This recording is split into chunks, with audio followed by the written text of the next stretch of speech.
All right, we will. I'm just waiting for my colleague, which is the moderator of this webinar. So I think it's nice if you could join. I see I have some friends from Egypt. So hello, Khalid. Thanks for joining. And thanks to everyone to be there this afternoon. The goal today is to go a bit through what we as GenieVision developed and how our clients are using it today. And I see that Quentin just connected. So hello, Quentin. Thanks for Hello, joining. François. Thank you to invite me on the stage. It's a great pleasure to be here and to have been creating this event with you. So I will be here to moderate the webinar. If you have any question, as I said in the chat, you can use the question section below. We will also try to interact with you with some polls, so you will see the polls directly on your screen. Thank you, François. If you need anything, you know that I'm here. Yeah, no problems. So we will start. So maybe first, yes, GenieVision, pocket your 3D, build your profit. That's what we aim to do, and I hope we are doing it good. I will start with this sentence. It's a sentence basically from Einstein, but he's saying that if you have to spend 1 hour to solve a big problem, save the world, in his words, you have to spend a lot of time on defining your problems and quite a little time, only 5 minutes, on defining the solution. So that's a bit the approach we have as a product development company, and we do also see that our clients are using our application GenieVision also in this way to better understand what problems they have in their business. So maybe we'll start with the first poll, Quentin. So what company are you, or what are you doing as a job?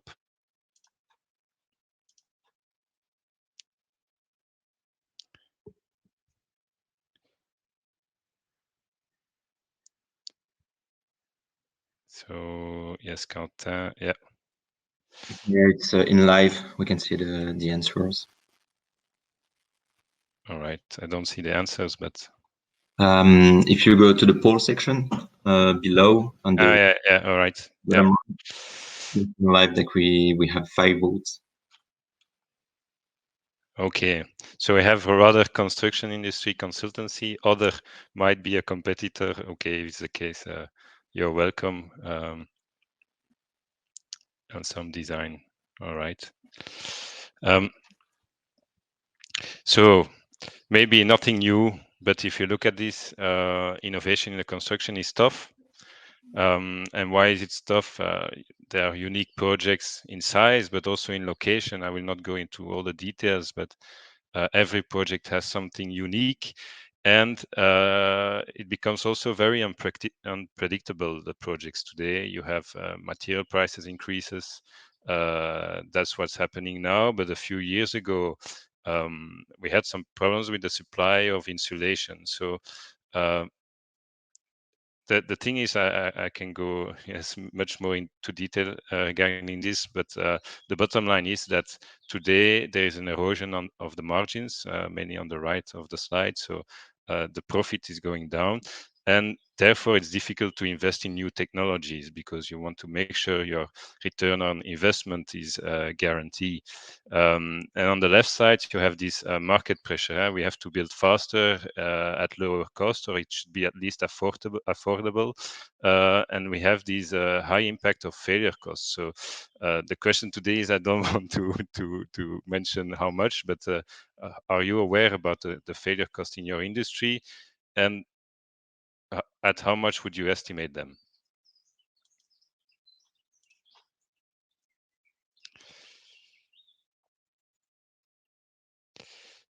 So actually the the thing is, when we look at literature, we see that failure cost varies between 7 and 15% in the construction. If you compare that to the profit, it's probably 3 to 5 times the profit, so it's quite high.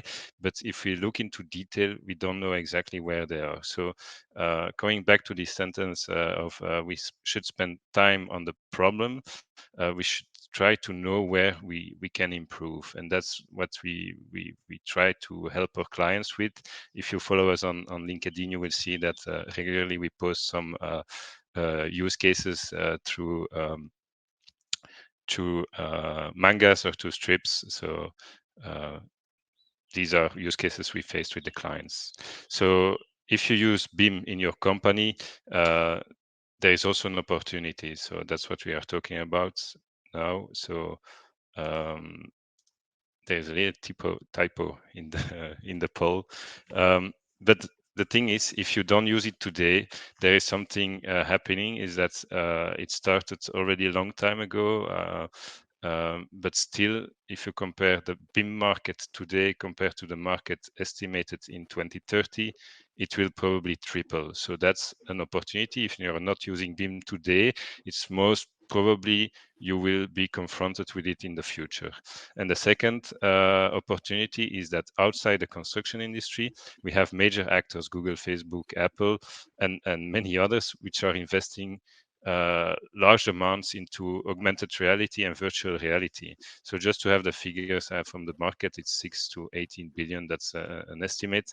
But the thing is, so these two opportunities, that's what we will focus on with GenieVision. So are you familiar with AR? AR what? What is it? If you use it, let us know. Seems like we have 3 persons which are using it. 4. Yeah. 5. So that's basically the opportunity that we saw or are working on. So we are trying to take these investment or research regarding augmented reality from other industry, and we try to use that, develop it, also improve it ourselves, and provide a solution for the construction industry. And the focus we have, it's mainly based on our client feedback, is focus on the user experience, on automated processes, and XYZ record. If you look at these three focuses or core values of our solution, the strong user experience is very important. We are faced with it every day. We know that we have to convince people that today are working with 2D drawings to work with a tablet with augmented reality. So that's quite a challenge. So therefore, it's important. I will share a small video that I hope it's visible. So we try to really develop the very intuitive user interface, and we try to update it as much as possible based on feedback. So that's our first core value. The second one, I should share the presentation again then, Quentin. Yes. All right. Okay, the second one is automated processes. There are two challenges. The first one is, how do I bring big models, BIM models that work on a computer, how do I bring them on a tablet? And the second challenge is, how do I align the virtual model on the reality? So here I have two examples for this. So the first one, so it's rather a schema. How do we do it? So we developed actually a cloud solution that's able to divide, optimize your model, and make it available on the tablet. And the second one is the alignment. So here, for the alignment, we developed algorithms that work also with computer vision that are able to recognize the environment and just align the virtual on the real. So here you see in green, that's the 3D model, which has been aligned on the reality. So here, that's an example of one of our projects. So once this is done, it should be very simple and intuitive, because once this is done, the people can start to do their work, compare the virtual versus the reality. Yep, I go back to the presentation. And then the third one is the record of the coordinates. Basically, when we record an issue or comment, we know exactly where the iPad is in the building. So the picture that has been recorded, you don't need to describe where it was taken.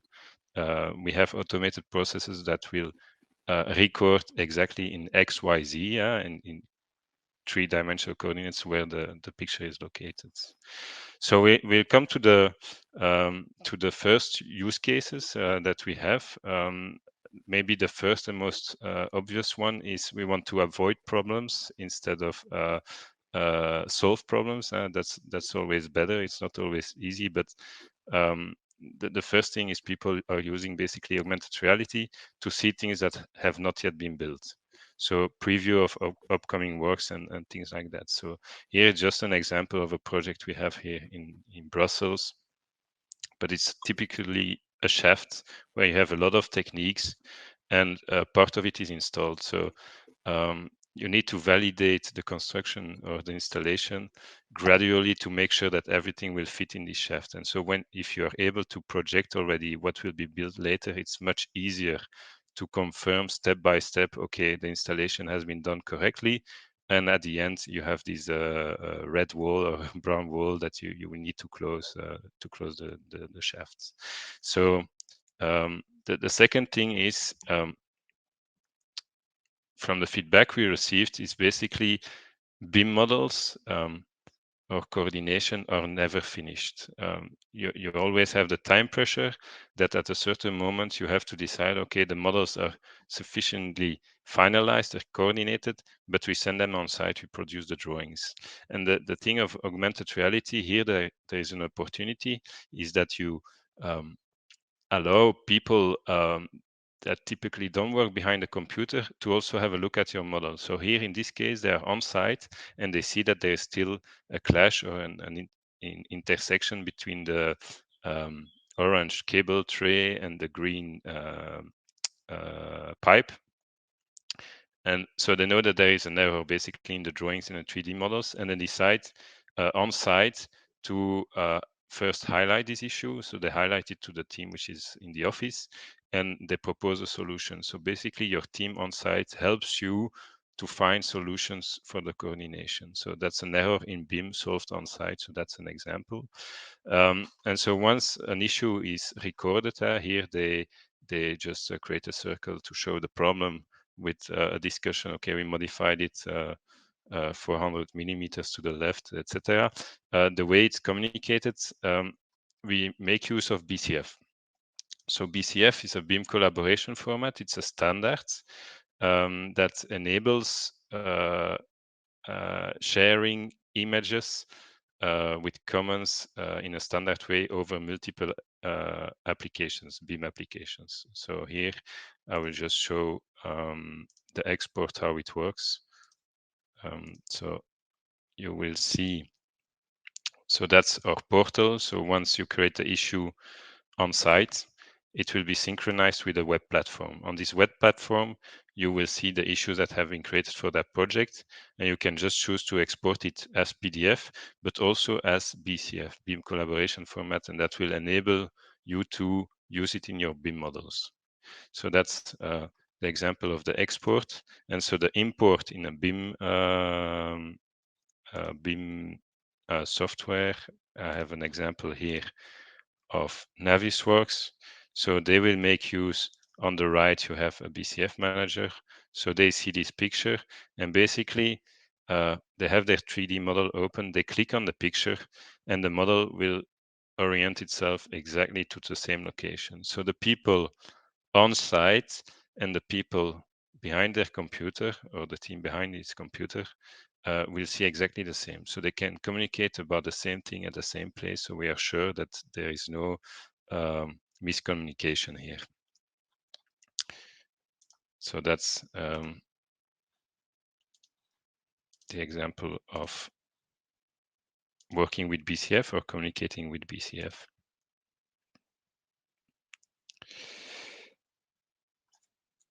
Don't know if there are questions regarding this, Quentin, or not yet. Maybe later. Moment we do not have some. Yeah. Okay. So the main goal is enhance collaboration between your office team and your site team, the people on site. So it works in a two ways. Here I just showed an example of people on site. They detect a problem that was generated by the office team and they help to solve it. But here we have also the other one. Typically you do I just showed the workflow, but you do a design, you coordinate, then you produce drawings. It takes some time to produce these 2D drawings, which are paper or PDF, and then you start execute. But in case of issue, you have to go back to the design, coordinate, produce DVGs, and this can take some time. So there are two benefits of augmented reality. The first one is you're on site, you see here, you have three beams on the left and only two in the model on the right. So actually what happened there is that they installed the pipes at the wrong location, but these pipes were installed quite high. So dismantling it could cause some delay and rework that last 2 weeks and estimated at between 30 and 50 man hours. So also an amount of money. So it's much easier here in this case to try to solve it virtually and do not delay the site. So that's what they decide here. The advantage here is that you identify the problem early and you avoid problems in the future because you know that here there is a deviation and you will look if there is any other impact before you build actually this impact on sites. So that's the other way around. So to come back to this, when there is an issue created, also the design, the coordination, and the production of drawings in particular can take several days. So sometimes a bit a pity to delay the site. With the app, you can directly send your 3D model to the site. So you can skip between brackets the production of DVG step or production of drawing step. But and this enables the team to know, okay, in the problem is solved, in the model, sorry, it's solved. I know what I have to execute, but okay, the drawings are on their way, so they will be rectified.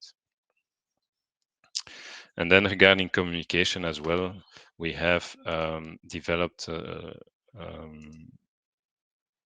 tabletop mode. So I'm just looking for the right video here.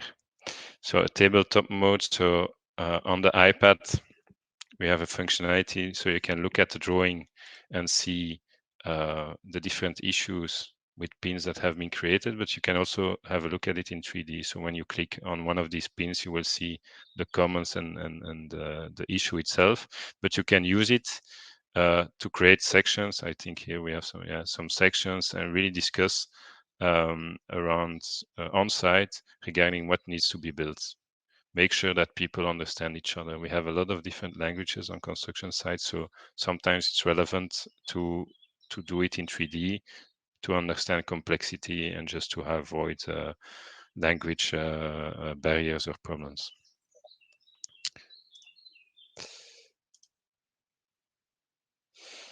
Whoops.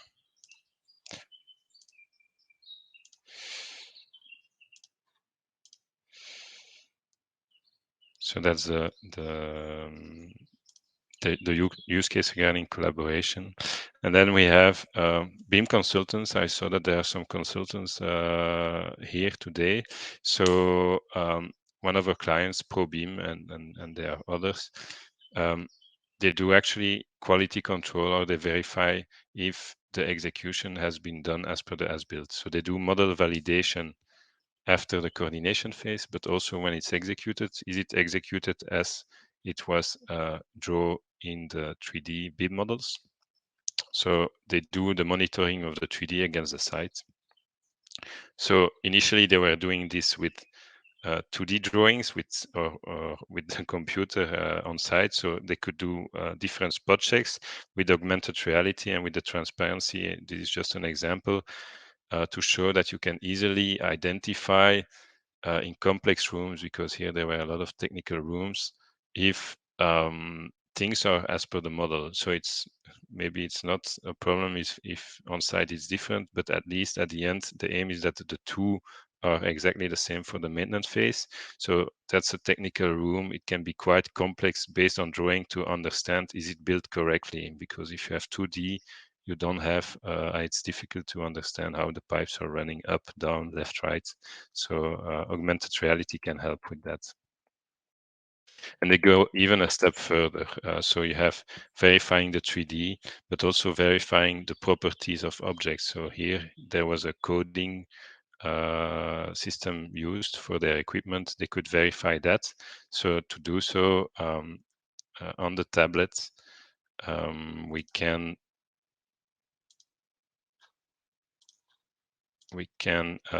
find actually the metadata which is in the BIM models. So that can be visualized by the people on site. So here it's on the tablet. There is no transparency, but you can click on elements and hide it, but you can also click on elements and look at the information. So here, yeah, we click on the door and you have on the left the information tab and you have all the metadata which has been defined in the BIM models. So they're the same. It's improve access and visibility, transparency of the models and share it with the team. So before they were doing it basically spot checks. Now the opportunity is that in one visit, in less time, they can do much more. So it's faster and they improve the quality of the work provided to their clients. So that's one of the objectives, and I think we help them with that. Then we have the last use case is the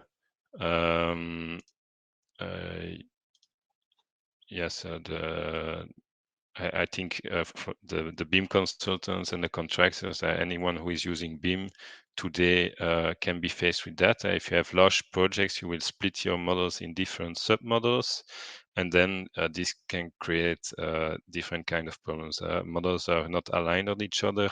They don't have the same references, the size of the models, etc. So that's really an attention point for us, and we have a big part of the team that worked on that. So how our technology works is that we try to automate as much as possible for our customers, but still human intervention is always possible. So here, for example, you have this building. On the left, you will see that our tool will automatically find the level names and the heights that have been defined in the BIM model. So it will propose these levels, division of levels also in your application. So that's a way to automate the transfer from the BIM model to the tablet, from the computer to the tablet. And the other thing is when models are not aligned, it's not always easy for a client to ask their supplier to change the origin of their model. So we also developed the tool here on the left, so you can move models to align them on each other within our tool. So once that is done, you do it once, and it's finalized for everything, for every new upload. We have a questions here. Yes, indeed. We have a few questions. But it's not directly related to this section and this use case. So either we take it now or later. No, we can take it now. I think I'm done with that one, so we can take it now. So first question was from Khalid. People in construction are so overwhelmed with their deadlines. How do we convince them? So I guess, how do we convince them to turn into monitoring or to go through with 3D, which maybe looks quite difficult and something you need to maintain and then taking some time. Okay. You had it in the chat if you want to read it. Yes, I see the question. Thanks, Red, for the question. Of course, there are a lot of deadlines. Our tool focuses on quality and improved communication. so it will not solve everything. But in the workflow I showed before there with the design, basically is that in the coordination phase, you have a deadline, you have to submit your model, and it's not yet fully coordinated. And our tool allows you to also make use of your execution team to help you to finalize the coordination. Because today, what's happening is when things are not clear on a drawing, it might be solved on site, but people are not aware. So there are two things: is gather that knowledge of your people on site and document it. And these are the two axes we try to work on with the BCF. The person on site found a solution to that problem. He's sharing it with the office team to validate it. So we are working on that process to try to improve it. I hope this answer your question, or at least part of the question. Do not hesitate to answer, Khalid. He's typing. We have a second question from Matthias. Wait, I'm going to look at what he said. Okay. He thanks you. Matthias asked about indoor positioning. That sometimes it's quite complex. It's not always easy or accurate inside buildings. So you do not necessarily know on which floor you are and where exactly on the map you are. So how does the user initialize the solution, the iPad, so the AR rendering, so that it knows where the user is when arriving on site? So we have a couple of steps. I don't have a video regarding this here, but there is a manual step. You have to identify first where you are and then do the alignment. So the aim we have here is that when you position yourself at the first floor in the right corner, it happens with the finger. You say, I'm approximately here. Then we use the iPad to go from I would say finger precision, probably a few meters, to really centimeter precision, where we have computer vision that allows us to detect planes and align a plane of the reality with the plane of the model and align the two. So we still have the risk there, is that the finger precision and the people placed himself at the wrong level. So that risk still exists. But today, yes, it happens. It can happen, but I would say in majority of the cases, it's not a problem.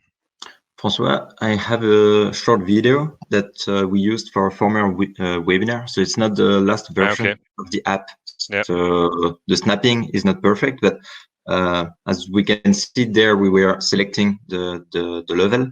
Maybe you want to comment, François? Yes, I don't know what's going. Yes, you see here. Oops. Yeah, so here there is a positioning of the arrow. I don't know the video, so I'm discovering it simultaneously. So the person will position himself on the map. So at this step, he can make an error. He can put it himself at the wrong level. So this we cannot avoid. But once he's done this, you see he will project the 3D model on his iPad, and there is what we call an edge selection. So he selects an edge in the virtual, and then selects an edge in the real. So we have the detection here. So you're sure that was, yeah, that's an old one, because nobody, yeah, that's very old. it should align automatically. Yeah. But so that's the ID. So the two gets aligned on each other. Yeah. Yeah, this one is, yeah, that's another one. Yeah. And there the alignment is better. Good choice, Quentin. Yeah. So there it's quite different, because once you've done the job that you located yourself once, then you can save the position and the model position. So once you come back, or if another user comes back, then he only has to look at its environment with the camera of its device, and then he will have the same visual AR environment. Like there, for example. So he already selected the floor level.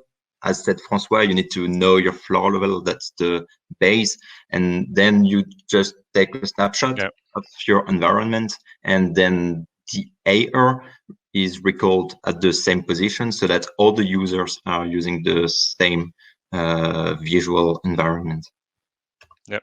So you can share alignments. So once you've done the job, you can share it with somebody else. And we have another question. So it's also from Khalid, and it's about the LiDAR. Do you think computer vision will replace LiDAR someday? And maybe you can explain how we use the LiDAR. Yes. So today we use the two. We use computer vision and LiDAR. So to maybe our computer vision is not good enough today to do what the LiDAR is doing. So we need both to increase the quality, but we certainly aim to go to smaller devices, iPhones without LiDAR. But there are two things. I think computer vision will certainly improve. We will try to improve that as much as we can and continuously, but also the LiDAR will be cheaper. So I think more and more devices will be equipped with LiDAR. So let's see. I think I'm not sure that we will not use the LiDAR anymore in the future. Yeah.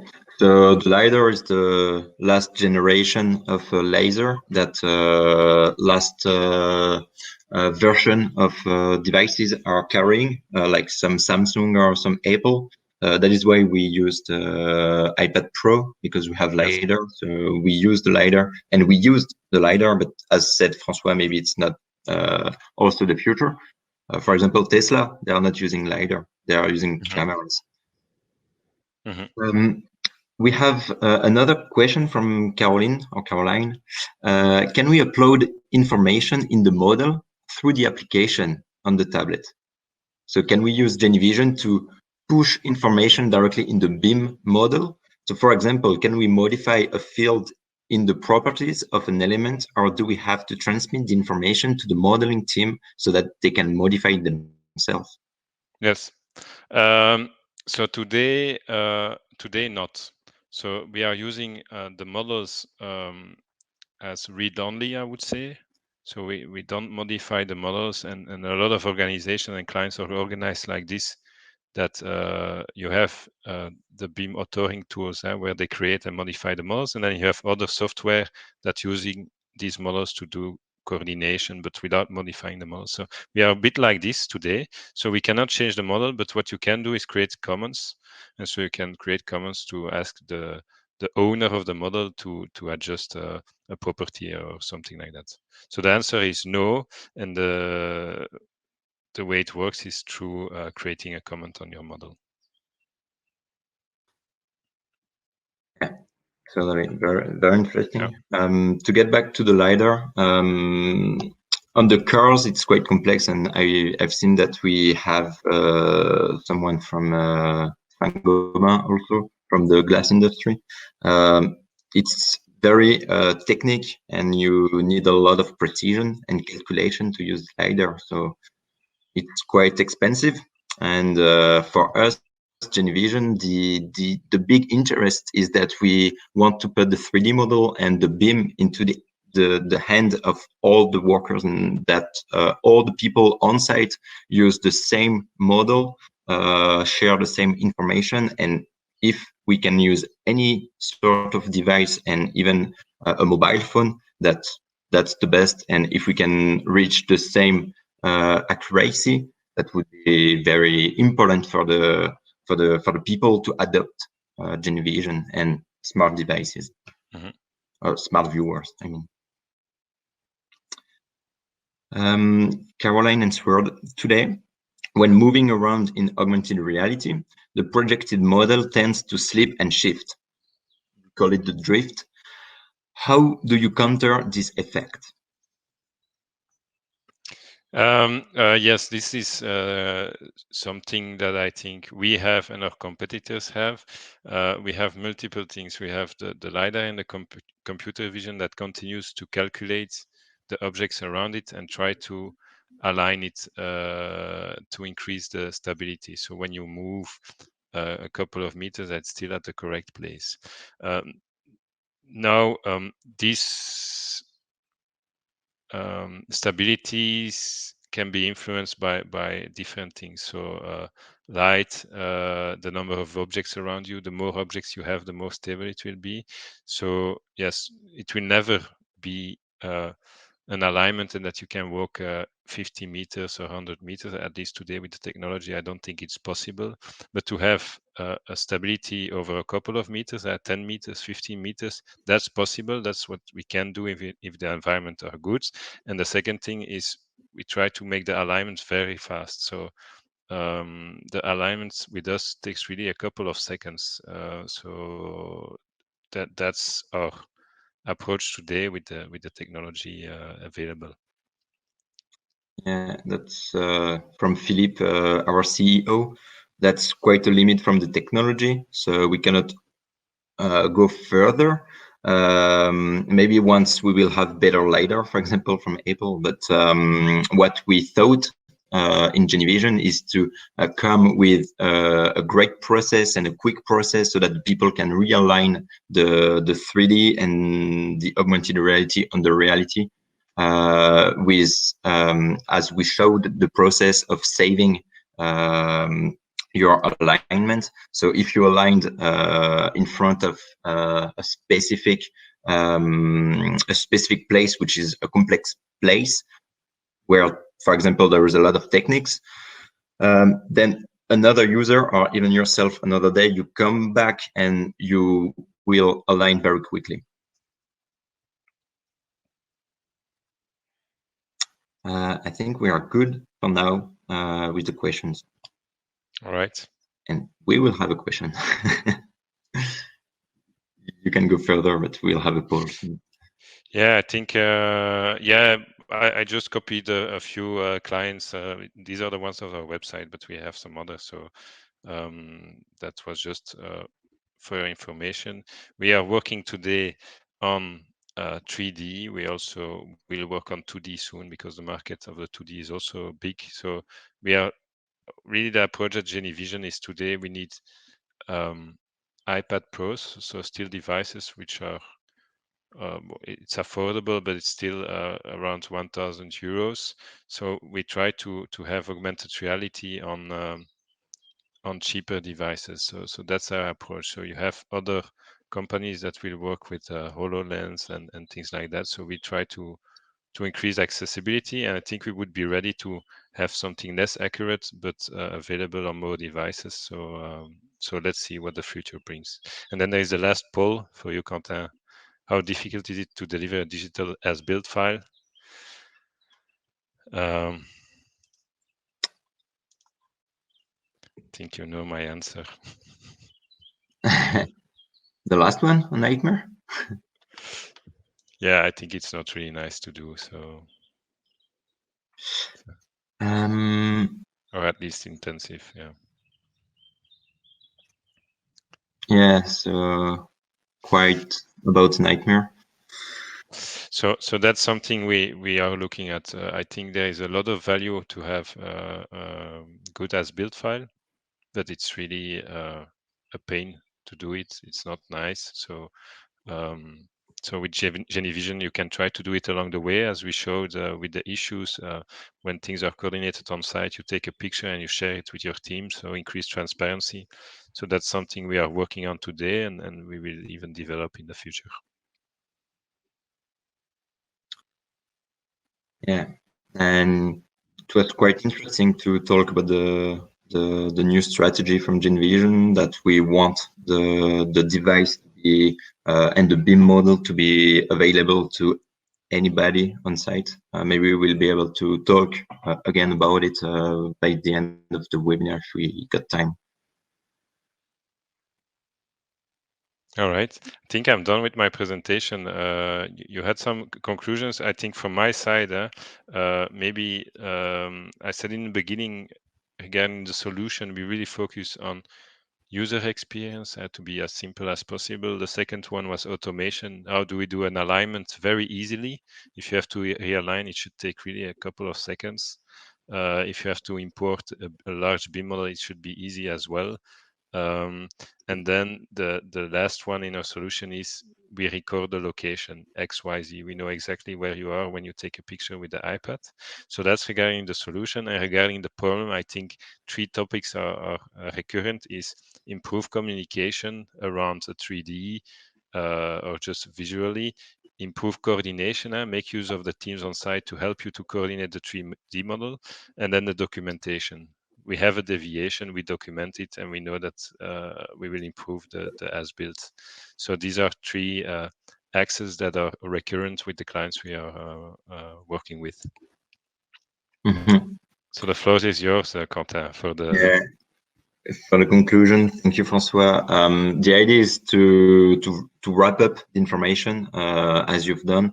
It's quite a lot of information, but we are working on BIM and transformation of the 3D since years now, and we came up with quite a unique process of transformation and to make the BIM file quite light so that any mobile device can carry it and anybody can carry it. So we transform the 3D into AR, and we make this model, this 3D model, available to anybody. As Francois said, there is no maximum size. At least we came with some ideas to even when we had very big files.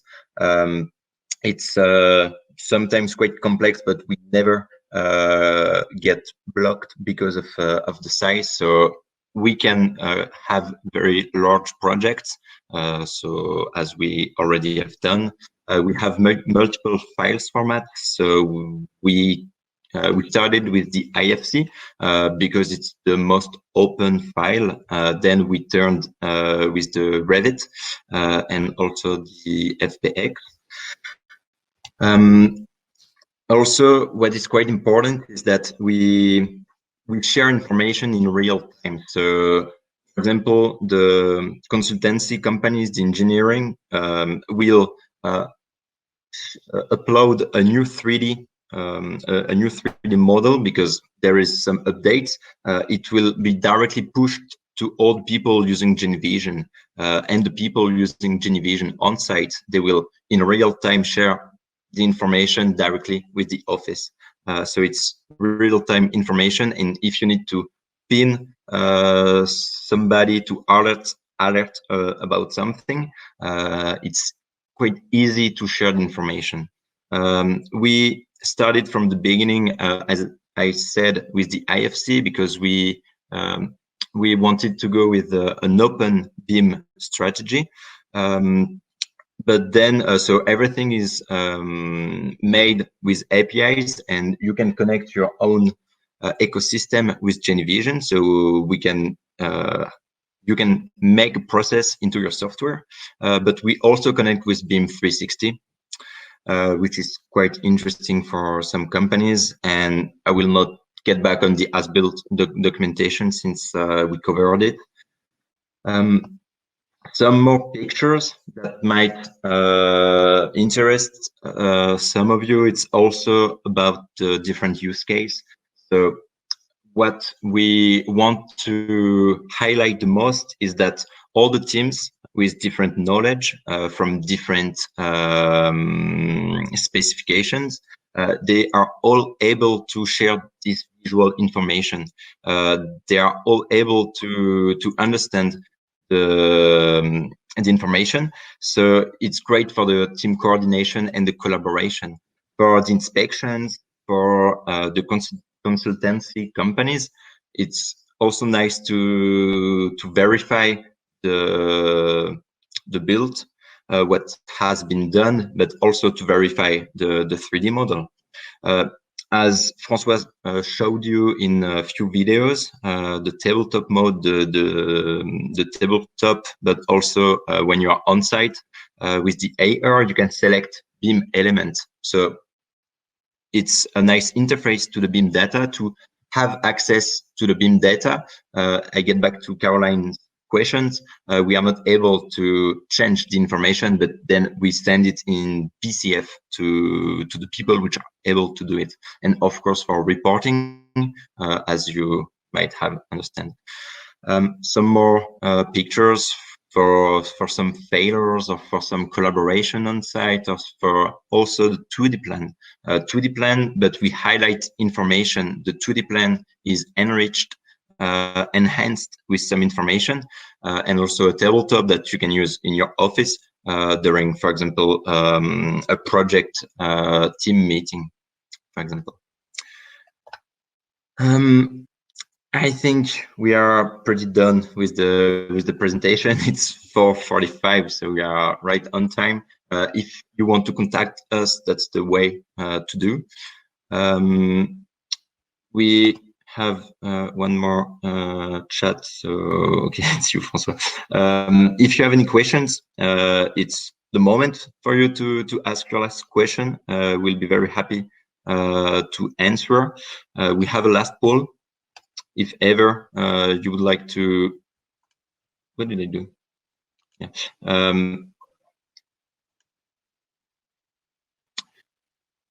If you would like to contact us to have a try of GenieVision, just reach us. And maybe François, you can maybe have some projections about GenieVision, maybe some information, because you are the product manager of GenieVision, so you know pretty well the product and where you want it to go. Don't disclose too much, but yes, I think maybe we have another webinar later on regarding this. Maybe the only thing I can say is that would it be possible to create BCF on 2D drawings? That is something that interests us, and we are looking at how we could do that. okay. Caroline asked one question. Can the can the application be connected to collaborative platforms such as BIM Sync or BIM 360 so that the models are always up to date in the application without the intervention of a person to load the correct IFC or FBX or whatsoever format every day? So BIM 360, we have a connection with them. Then we have BIM Collab, which will be, so BIM Collab is rather for the BCF management. That will be released probably this summer. So these are the two main connections. So upfront for the models. So the answer is yes. Great. I had a question also about people is used to use 2D plan, so either on some device or on paper. We provide a new solution which is quite digital and technological. How is it going with the training of the people, of the teams when you go on site? Are the people very used to new technologies, or are they able to take it in hand pretty easily? What's your opinion? Yes, we tried to provide the tablet to people without any training. It was a good experience because it's not that easy. It's not only related to the tool, so you have the user experience. You have to or the user interface, I would rather say. You have to understand how it works. That's the first thing, and then you're confronted with augmented reality, which sometimes it's not really easy to understand what you're seeing. So today we are offering the software as a service, but also the onboarding to help our clients to do this change management, to train it, and we really think that's the better option. Mm-hmm. Okay, that's quite clear. If we don't have any other question, do not hesitate to contact us for anything, just even for some questions. François, it was very clear and very interesting. I thank you for your presentation and for your time. Thanks everybody for joining. Maybe later on, Last question. I hope that we can show you new things. Yeah, that would be great. For sure, we'll do again some webinars. Last question from Caroline. If you had to raise current limits of your solution, what would they be? And which advantages do you have compared to your competitors? For example, Block in Block, so it's a French, and IRA, which is a French, or Gamma IR, just from Luxembourg. From Luxembourg, yeah. How do we differentiate from those competitors, and what is the current limits of augmented reality, and is augmented reality the main focus? That's also a question. So I would say the first thing, and it was already a question, I think, regarding the stability. When you move, does the model still stay at the same place? I think there our solution is quite stable, so we have a bit of an advantage, I think, compared to the others. But the main thing is how easy is it to align the two, align the virtual on the real. And there we are doing it in a few clicks now. I think it's 3 clicks. So we hope we can even improve that goes even better. So that's for the alignment part. And the second one is, I would say there are 3. So the second one would be the size of the models. I didn't test all the others, but for the moment, if it works in Revit, it will work on the tablet, and so that's a good thing. So we didn't face major issues with large files. When they are very large, okay, it's less performant, but I think our product is quite solid there. And then the third one, there it's Gamma Air is doing the same as us, but we are using iPads or devices that are already used on site. So I think in that approach, it's rather a philosophy or a choice, is that or you go with the goggles and you have devices which are new for the people, or you try to bring augmented reality on devices that people are already using on site as iPads. So I think that's an advantage, not compared to the others, but compared to all competitors, but that's certainly something that for me it's a good approach. Mm-hmm. Yeah, that was a very But good test it. question. I would say do a test, and Yeah. hopefully you get convinced. Yeah, the experience of the user is very important. We have to have the people engaged in the solution. Otherwise, the people do not have the time to learn all the process. So we started from the beginning with the gaming industry. Some people from the gaming industry to have the application very easy to understand and easy to use. That was one of the main focus. And then, as explained François, the fewest touch you have to make to call the 3D model is the best. So we also focused on it. François, I will let you the last word. Yes, thanks for. I think I hope we gave you some insights. Thanks for attending. I think as Quentin said, you can do a trial. You can contact us to give it a trial today or later. It doesn't matter. So we are there to support our clients, and hopefully you see an opportunity. For me, very important that you see somewhere an opportunity before you start using AR, so that you have a target. So I think that's key for a successful implementation. So that would be it, and see you next time.